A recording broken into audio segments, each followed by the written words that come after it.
संगी हो सब्सक्राइब करो डहरिया म्यूजिक यूट्यूब चैनल ला और घंटी ला दबाओ नवा नवा वीडियो। लीजिए सुनिए धनीदास मानिकपुरी के स्वर में ये गीत।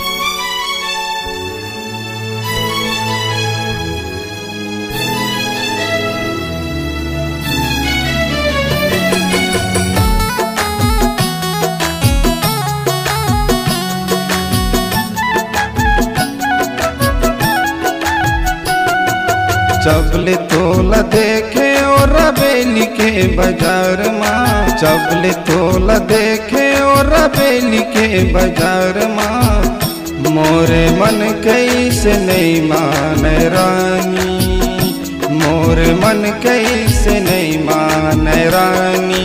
चबले तोला देखे और बेली के बाजार माँ, चबले तोला देखे और बेली के बाजार माँ। मोरे मन कैसे नहीं माने रानी, मोरे मन कैसे नहीं माने रानी।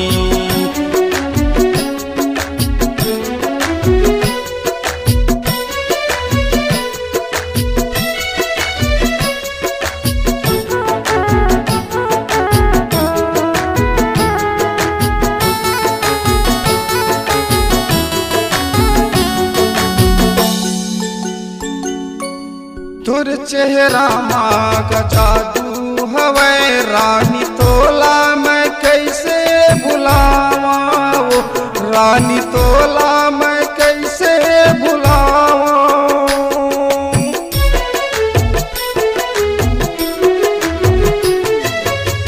तुर चेहरा माँ का जादू हवे रानी, तोला मैं कैसे भुलावा वो रानी, तोला मैं कैसे भुलावा। तोर मोहनी सूरत छप गे दिल माँ, तोर मोहनी सूरत छप गे दिल माँ। जबले देखे और बेली के बाजार माँ, जबले देखे और बेली के बाजार माँ।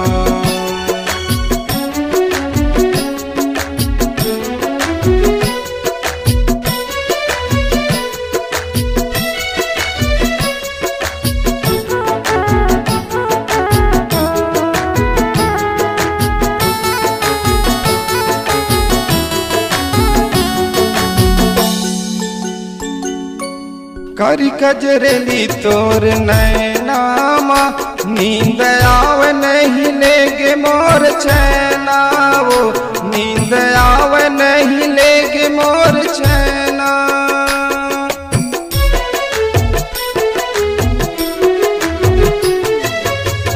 करी कजरेली तोर नैनामा, नींद आव नहीं लेगे मोर चैना वो, नींद आव नहीं लेगे मोर चैना।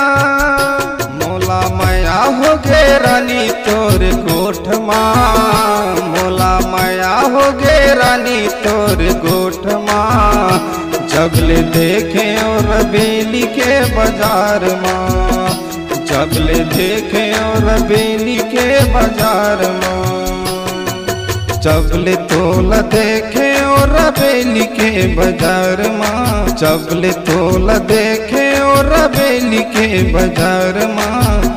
मोरे मन कैसे नहीं माने रानी, मोरे मन कैसे नहीं माने रानी, मोरे मन कैसे नहीं माने रानी, मोरे मन कैसे नहीं माने रानी, मोरे मन कैसे नहीं माने रानी, मोरे मन कैसे नहीं माने।